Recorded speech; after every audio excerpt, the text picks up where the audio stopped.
Hello, guys. Welcome to another edition of Podward State, the first of the fall semester of 2020. It's been a long time coming since our last episode. What do you think, Peo? And I'm excited to be back. Season 3. Season 2 was cut short, obviously. Season 2 was cut short by a little pandemic, but we are back and we're visual now, so that's fun. First time either of us are doing these Zoom podcasts, so might take a little learning at first, but once we get in the swing of things, we will be right there. So joining me and Matt, we got staff photographer and official, I think official now, Podboy, Sam Brungo. Yeah, how's it going, boys? Official Podboy, I'm honored. Thank you, appreciate it. Also joining us is a blast from the past, back from the dead, sports editor emeritus, or however you say it, emeritus, Mikey Mandarino. He'll be popping in a little bit here to talk Big Ten sports and the potential return. So, Mikey, good to have you. It is really good to be back. You know, I've graduated. I graduated in the spring. You know, it's been good. You know, transitioning away from college into the real world, quote unquote. Right now, so. Great to have you back, Mikey. So, Mr. Paolizzi, you just moved back into State College. Did you move in today? I did, yeah. Today I finally moved. Well, I moved into my new apartment today. I've been in town for like a day and a half. Okay. Moving stuff out of my old apartment, but yeah, been here for the past couple of days. And how was moving looked like? Is the town hustling and bustling again, or is it a little more quiet than usual this time of year? So far, I mean, like Beaver's packed all the way through, like it normally is. I feel like everybody in masks, most people in masks. I noticed a couple of people walking around without them, but the majority of people are. And in general, it just seems like people are just trying to live how they were living before, but just with the new restrictions and everything. Haven't noticed anything too different, really. It just seems like normal move-in weekend. Interesting. And Samuel, have you moved into your apartment yet, or? I know it's a big trek from your house to your apartment in State College. Yeah, you know, the big 10-minute trek all the way from Boalsburg. I'm actually calling in from Boalsburg, Pennsylvania currently. Started moving in this morning to Palmerton. So just brought some dishes down and some bedding and, you know, some of that stuff. And trying to move in officially tomorrow, sleep down there. So nice. Yeah, nice. I'm looking forward to it. It's much bigger than our old place. So I'm looking That's forward good to to hear. And now, while Mr. Brungo is a visual member of the staff, he's a part of the visual staff. He actually flexed his writing skills this week with an important message to his fellow student body from the perspective of someone who grew up in State College. So, Sam, the floor is yours. Yeah, actually, so I just went on my resume yesterday and actually changed it from visual staff to just staff. So nice. I'm not boxing myself in. So, I mean, I have a passion for writing. I'm not amazing at it, but I do enjoy doing it. So appreciate all the feedback I got from that. Yeah, basically, I'll summarize it real quick. I was raised in Boalsburg, which is about 10 minutes right outside of State College and campus. Grew up in this community, love this community. It's really tight-knit.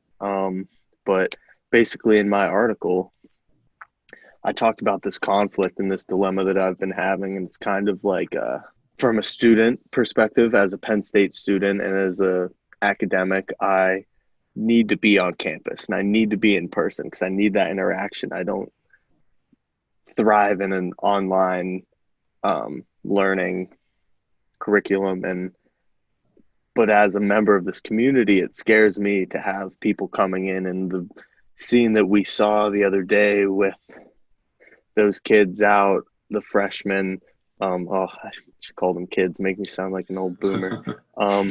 Seeing the freshmen out at East, just kind of blatantly, actually the night after I posted that story, just blatantly disregarding the fact that people live here.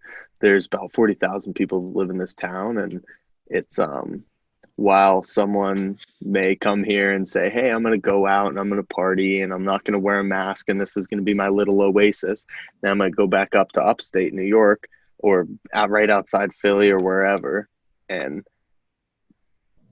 they don't understand the fact that people live here and that we have a community, a really tight-knit community, and a community with a lot of older people that retire here. So, and when you look at coronavirus, obviously we don't know that much about it, but some of the things we see is that it affects older people and people with weaker immune systems. So that's something that State College is more susceptible. So basically that was the gist of my post. It was basically a plea to people to urging them to wear their masks, to follow the guidelines that State College, Borough, and the Penn State trustees put in place for us, because I mean, they live here and they understand what happens beyond campus. So I think it's really important that people follow those guidelines and just think about people other than themselves. So I'm hoping people get their heads out of East Halls.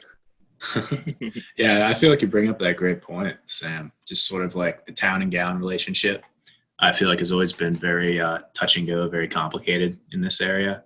You know, the town kind of needs the college, but at the same time, there's kind of, you know, students get in trouble or something and things get mixed up and complicated. But I feel like now, you know, when freshmen come in, you know, they don't really understand that right away. They don't really get to town yet. They're on campus. They probably don't walk on back off campus a lot, except maybe for a party or two. Hopefully not anymore. But I feel like it takes a couple of years for people to really kind of get to really become aware that there is a thriving community around the college that they attend. And especially now that conflict has been just so heightened, because you have all these kids coming in this environment where they have to be protective of the town around them and protective of the university. They have to get used to these two relationships really quickly. I feel like that's really hard adjustment for them to make at times. Just two things that you said that really stuck out. One of them was just the underclassmen not really understanding that there's State College outside of downtown. And I talked about it a little bit in my article that there's basically like 6 different towns that all make up this center region. And when you talk to, when I was a freshman at least, and you talk to them and it's like, they ask, where are you from? And I'm like, oh, I'm from Bollesburg. And they're like, oh, where's that? And I'm like, oh, it's right over there, like where the ski hill is. And they're like, oh, what's that? And I'm like, if you look out your dorm window, it's like the big ski hill on the, yeah. But, and then when you talk to upperclassmen, juniors, seniors, and I think it comes a lot with being off campus and having a car, and they're all like, oh yeah, I know Bollesburg. Like, yeah, we love Bollesburg and stuff. So, I was going to say, like, I totally agree with what Matt said. Like, when I was an underclassman, when I was a freshman living on campus, I barely even went like downtown even, you know, like I didn't really like indoctrinate myself like with the downtown and with like the people that, you know, work and live downtown until I myself lived downtown. And it was a pretty serious awakening for me that like, it's not just a college town, you know, like it's a hustle and bustle in town where, you know, people make their livelihoods. This town and the university and the students go hand in hand. So when you look at it in how the town is affected when people left right after spring break last semester, and you look at over the summer, like every year over the summer, there's only like freshmen doing summer courses here. So you look at the way that this town needs the students here, but the students here at this point in time also bring back this potential catastrophic situation where we go into an epicenter type of place like we saw New York and Philly, but in a smaller scale. So when the economy comes to the summer, they have this 3-month period where businesses and companies, they account for that in their year. So when we have from March to May, where there's usually students, and now we don't have that because of the pandemic, they're not here, they took that hit. So when they come back, they're excited for the students to come back for their economy, and it just gets State College going again, even though there's no football. But if students are up twerking in East Halls, like we're not going to have that. They're going to go back in 2 weeks, and then we're going to have to deal with until November. And we're not ready to deal with that. Like, small businesses and companies are not ready to deal with a period longer than that summer period, which we've already exceeded. Mm-hmm. So it's kind of disappointing, but hopefully, fingers crossed, things start to get going. So I completely agree with you, what you just said. And I think that's exactly why the reason why they tried to even bring the students back in the first place is so those businesses downtown can, just like stay alive, make a profit, and but the problem is now it's like now that these students are coming back and it's having people question like, well, like was this even the right decision to make? Yeah. I mean, I feel like it's just like heightened emotions, because like we see these freshmen coming on, right? And for a lot of these people, they've been looking forward to college for years, all of high school, basically. They've been looking forward to, having new experiences, making new friends, just being out by themselves in the world for the first time. And suddenly this, pandemic comes through, and obviously everyone in the world is affected by it, but it sort of hits them at an individual level, and they're experiencing it through their lives around them. And they're like, shoot, man, I've been looking forward to college for years and now I can't have fun. Like, what is this? Like that's what they're thinking. And you look at that, like just a year ago, if we saw a video of freshmen doing that, they'd be like, oh, people having fun. That's just freshmen being freshmen, or just college students being college students. But now suddenly when you have this intersection of this, global crisis and people suddenly trying to figure out how to wrap their minds around it when it affects them on an individual level like this, and it really just attacks their lives. Yeah, I just want to chime in. I just graduated, and I don't know, maybe being a Penn State alum carries a little bit more weight than being a Penn State student, in terms of opinion matters like this, but maybe it doesn't. But I don't know. I saw those videos, on multiple videos too. I mean, granted of the same thing. But, just seeing those on Twitter last night, I was really disappointed. I was like embarrassed almost. Maybe outside perception isn't the most important thing in the world right now, especially with the pandemic going on. But, I send that video to my sister who went to Georgia, and she was like, wow, that's really embarrassing. And I sent it to my cousin who's a little bit older than me and went to Marist. He was like, what the hell are these kids doing? It's embarrassing. Like, just this is a time, like it's, there's it's a kind of a cliche at this point, talking about coronavirus, but this is a time when we need to sacrifice now to have a better future. When I was a student at Penn State, I loved going to the Gaff and other bars as much as the next person, but at the same time, I'm at peace with the fact that I refuse to set foot in a bar until there's a vaccine widely available or no more safety precautions necessary just to like be out in public. I'm willing to make those sacrifices. I'm willing to, I like going out to dinner too with my family, but I'm not going to do that until it's safe. And just seeing, above all, you can look at what the freshmen in East were doing and say whatever you want, but they're just kids, like, whatever, but they're being selfish. Like, it's extremely selfish. They're not just putting themselves at risk, they're putting others at risk for a pandemic, which, sure, the death rate is pretty low, relatively speaking, but it's still,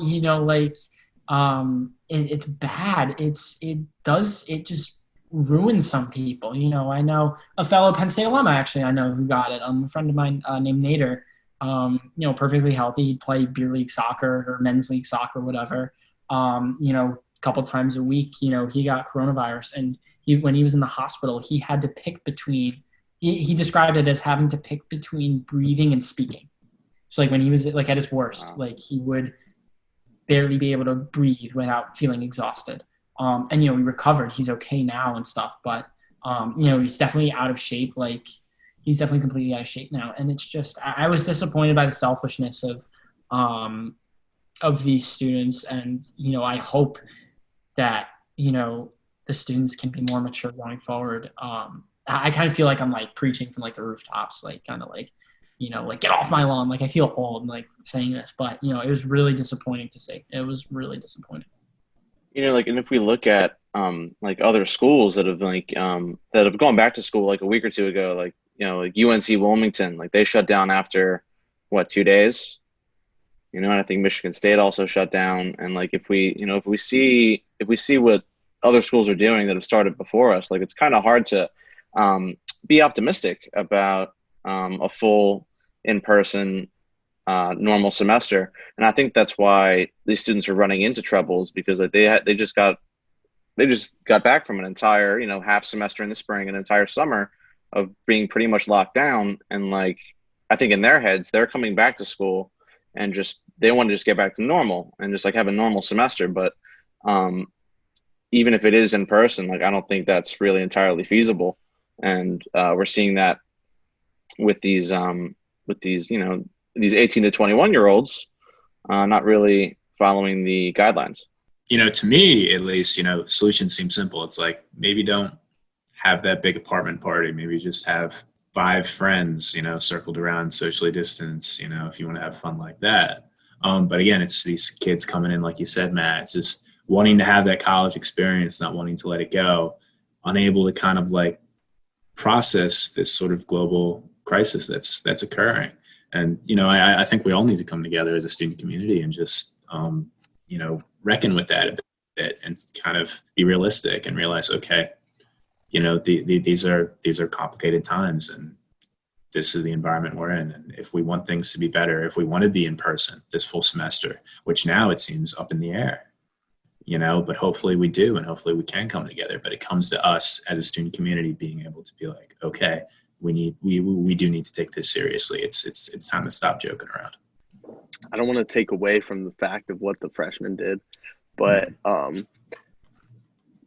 to resonate a little bit with them, I understand that they had like their senior year of high school cut short. They didn't have the same experience that like all 4 of us had, like finishing high school, that kind of period where you shift into like, oh, I'm in college now. And then for me, at least personally, I had a summer session. So I actually stayed at home during summer session, but it was kind of like a 1 foot in, 1 foot out type of deal. So even though they did get gypped out on some of that stuff, and in every year we have situations where it's like, oh, they're freshmen, like they basically were just in high school last year. And like when you look at the upperclassmen, they just have the experience in college, like, but in this situation, in a global epidemic, like, come on, it's not about having that experience. It's just like, for me personally, it's just like a human thing. It's common sense. Just come on now, don't do that. It was very disappointing for me. It was very disappointing me, lack of just regard for other people. And we hadn't even started classes yet. Like, not even all the freshmen are moved in yet. It was, to me, just, I mean, not surprising, but just disappointing. Yeah. I mean, it's already hit the university. I mean, President Barron was really quick to denounce the behavior. And he was the one who asked us, I think, as the whole student body, do you want to be the person responsible for sending everyone home? That was his quote in his statement. So it seems like President Barron is shifting this blame solely on the students, especially in this thing. But I mean, what do you guys think? Do you think the blame is falling on the students? Do you think it might fall a tiny bit on the university, maybe coming back a little too quick? Maybe we should have delayed in person and been on Zoom or whatever platform for a little bit for the first bit of August and September, and then come back? Or do you think that might not have made a difference? Like, where do you think this falls? It's a complicated issue. Honestly, like that's by far the hardest question to answer. Yeah, because totally. like in a situation like this, it's like, it's almost as if like you don't want to really put the blame on anybody, because like I want to believe Penn State brought the kids back, like, in good faith, because like they thought that was the right thing to do. But like, was it really? You know what I mean? Like are we seriously able to handle this? Like there's only one hospital in the area. And if this takes a turn for the worse and like State College does become a hotspot, like I don't think they will be equipped to handle it. They are absolutely not.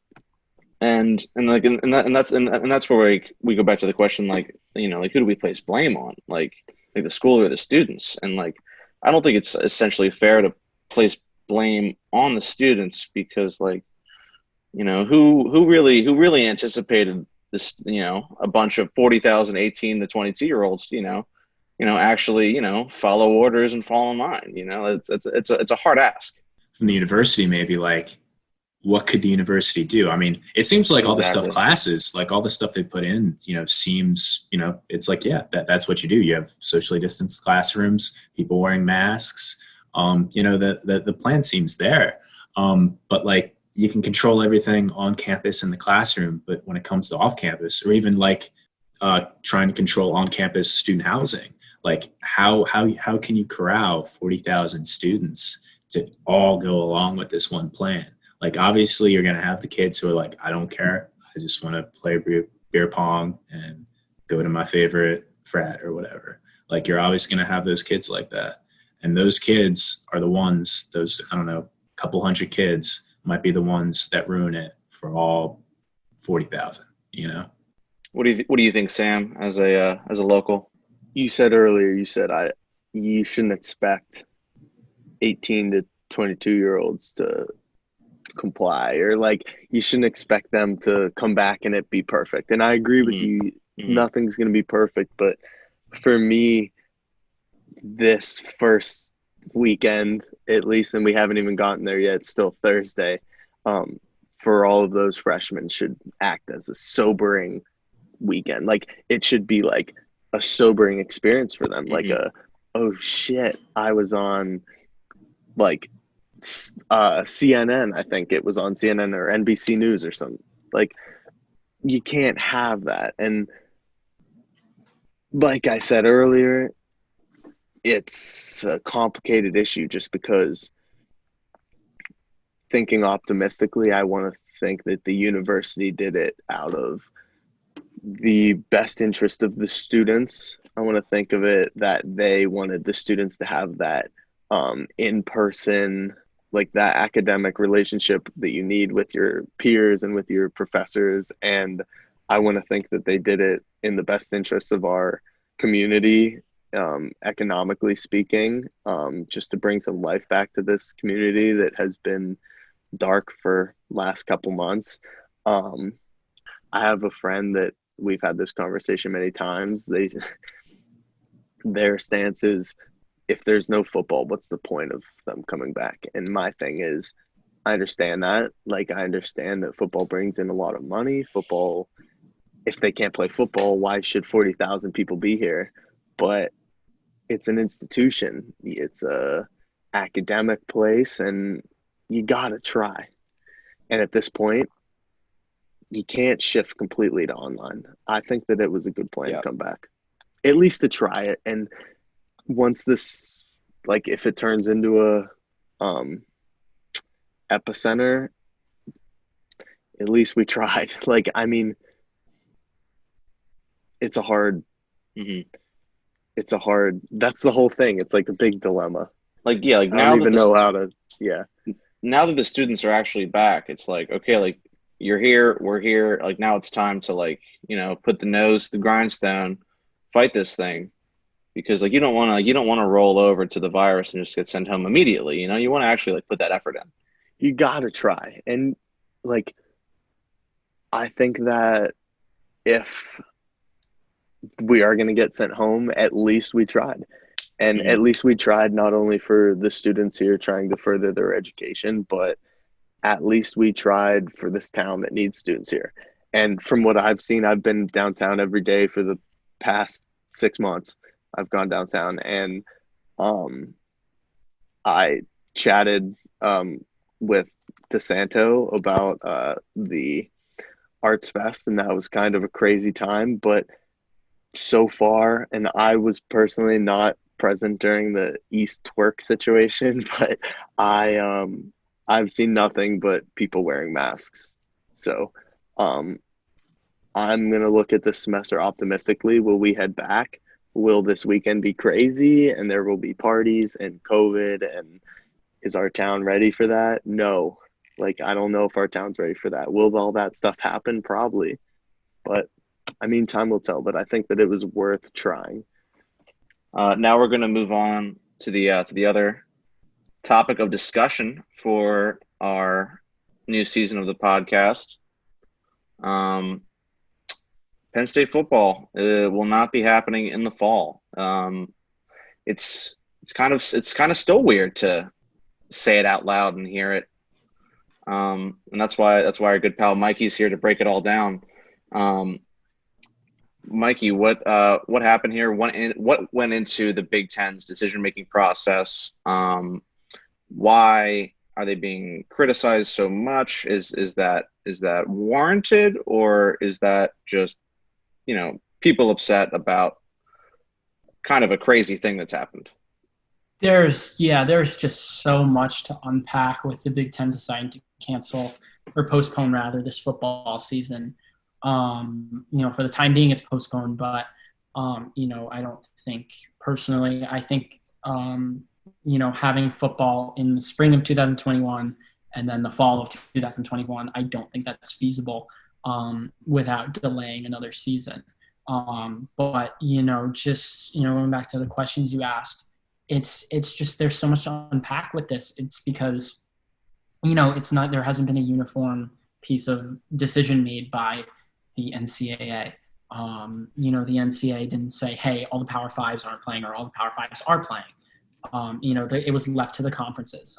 There's a lack of leadership from the very top, which, I'm not surprised at. I don't think the NCAA is particularly a model organization in any way.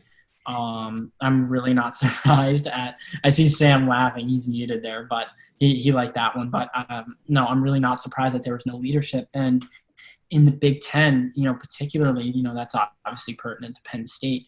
I don't think there was a clear line of communication either. Sandy Barber, one of the athletic directors of any of the member schools, never mind, one of the most recognizable, one of the most prominent ones at Penn State, but just one of the athletic directors didn't know that the presidents were voting to cancel sports.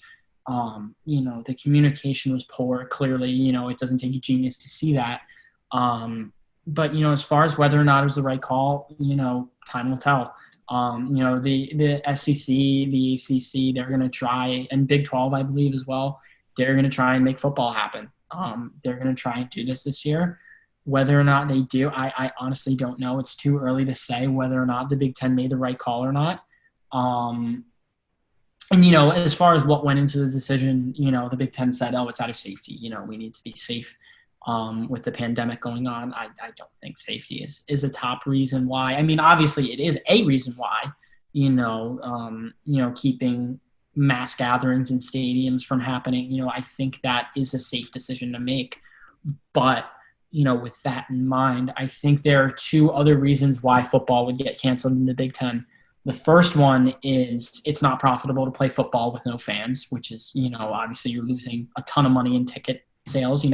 Especially Michigan and Penn State have, I believe, two of the biggest three stadiums in the world.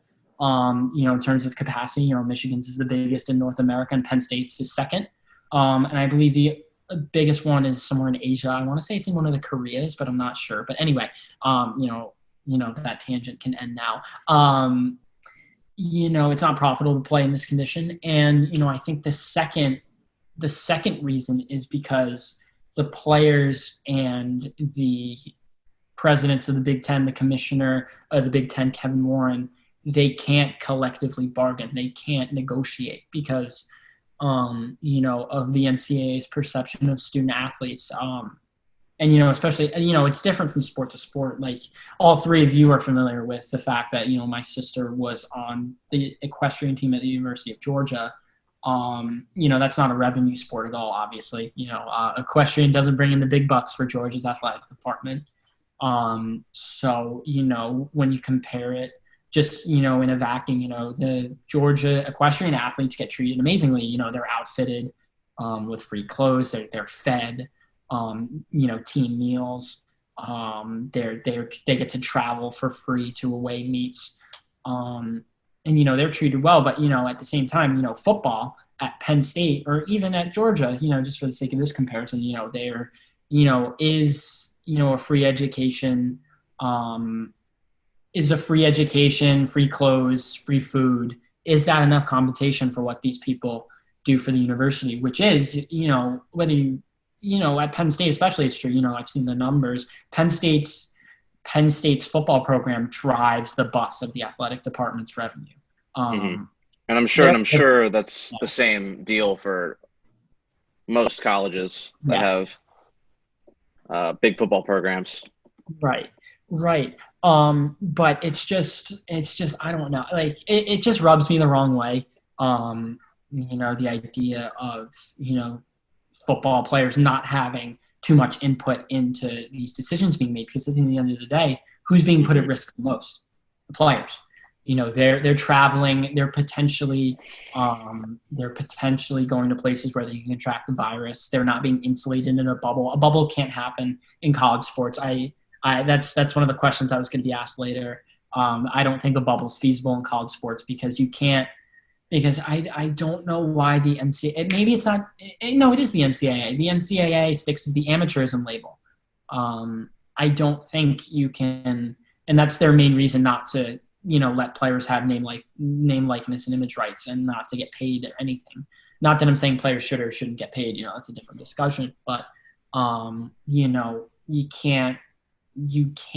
I don't think it's fair if you're marketing the student-athlete experience where you're not just playing football but getting an education to then say, oh, yeah, you are not allowed to be on your campus. You have to be in a bubble. You have to be insulated in this environment for your safety, but also to play this game for us.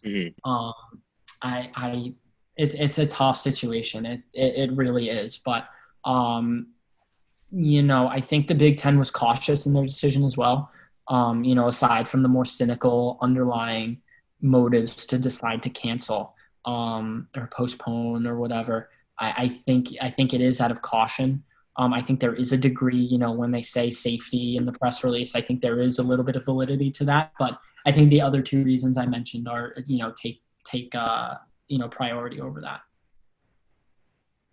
Basically, my reasoning or my understanding for why a bubble doesn't work is just mostly based off of the fact that, like Mikey said, as amateurs, they are students first, and you can't take them away from a university because the NCAA is not interested in admitting that they're athletes first before they're students, which I think a lot of us would admit is the case, at least for football.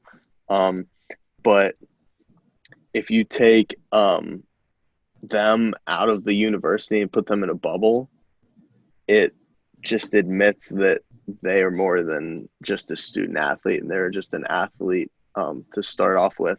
That works in the NFL and that works in the NBA and stuff, but they're under contract. And with that, if someone gets COVID in college sports or in the Big Ten, which is something that would happen and something that we would have to deal with between if we weren't in a bubble, the replaceability of them in the professional leagues, you have this developmental squads, you have your practice squads, and you can sign people. But since they're not under contract and they're technically like volunteers, I was not surprised at all when the season was canceled. Yeah, but no, it's disappointing that the season was canceled because, beyond, not like, selfishly, I like to watch college sports, on a Saturday in the fall, in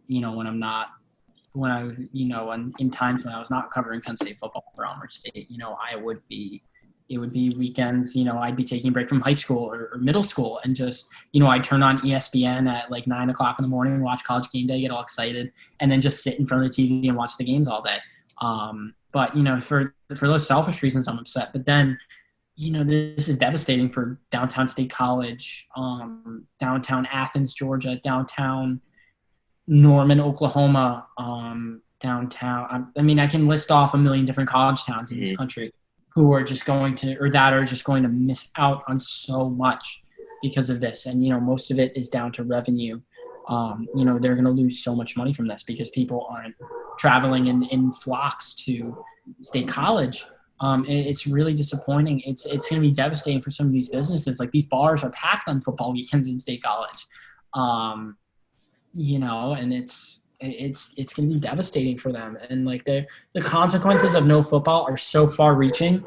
And Sam, you were being optimistic about. By the way, can you guys hear my dogs like barking? Oh yeah, big time. Sorry about that. I don't.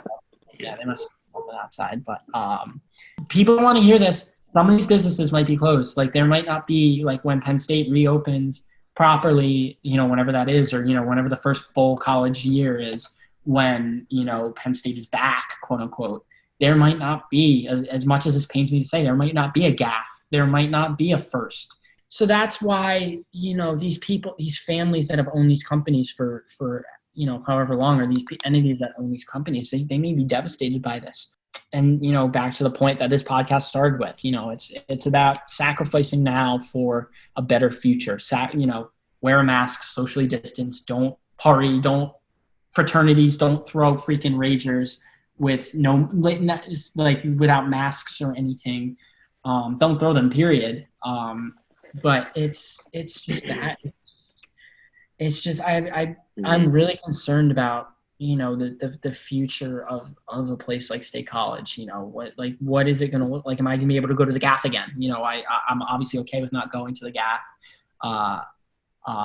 for the time being. It's just so far reaching. The amount of people, this isn't just, no more sports.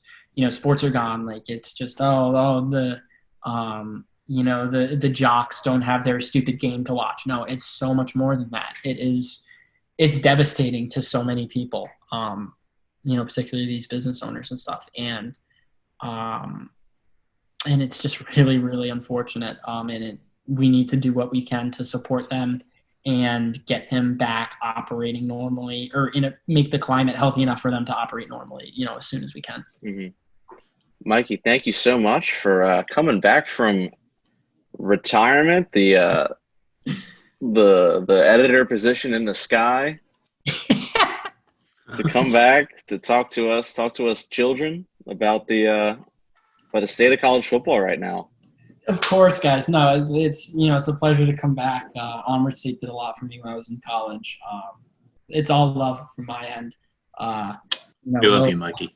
Yeah, we'll hopefully, like, whenever you guys need anything, absolutely, one call away. Yeah, I guess we kind of ended on a bit of an apocalyptic note, I guess. But just to maybe try and end on a brighter note, I remember I was just walking down East Beaver the other day, and, I saw a couple new spots. Like, I think the Central Reservations, the new place next to Local Whiskey, I feel like that just opened up, and it seems like cool. That looks cool. And the place was packed, at least as much as it can be in these times. They had all the rules laid outside. But I feel like if there's enough community engagement, and maybe trying State College and Penn State trying to link together and formulate some kind of partnership or something. Mm-hmm. Because I feel like something like, Local Whiskey, I saw people in there too, and, they're eating food. That's what they're doing. It's acting like a restaurant, people sitting apart from each other, enjoying a meal. And I feel like, bars and stuff can definitely survive like that. Mm-hmm. And, maybe the days of going to dance at the GAF are over for now, but they'll be back. Oh yeah, eventually. But just trying to help out in the ways that we can as students, and in supporting these local businesses that we love so much, to show them that you're not just there for us to party at or have a good time at. You're there because we care about you, and you've been so instrumental in our lives. You provided us with so many experiences that we consider invaluable, and we want to try and support them in our way now. We want to try and give back to them in that way. So I feel like as long as we go into that with that mindset, wearing your masks, obeying the rules when you can, just being smart about this, I feel like all of us can come out of it. I feel like I'm giving a pep talk here, but I feel like all of us can come out of this. I'm ready to take the field. Ready to run through a wall. Let's go. Where we were. So I feel like I loved it. Let's go. And I think that is a great spot to end the episode, boys. It was great seeing you again. And Thank you guys. who knows Appreciate what's going to happen? Who knows what's going to happen in the season of Podward State? Yeah. We might We'll be continue back on next Zoom. week. We might continue on Zoom. We might be back in HQ Innovation Park, depending on whether they it. open or not. We'll zoom you in, Ogden. Well, yeah, I'll be zoomed in. We'll zoom you in. I'm here. I'll be here. I'll be here in New Jersey because all my classes are online. I'll definitely shoot up to University Park.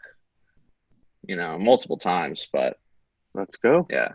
Hit me up. Thank you. All right. Thank you. Absolutely. All right. Thank you guys so much for listening and watching, and we'll see Thank you so much, again. guys.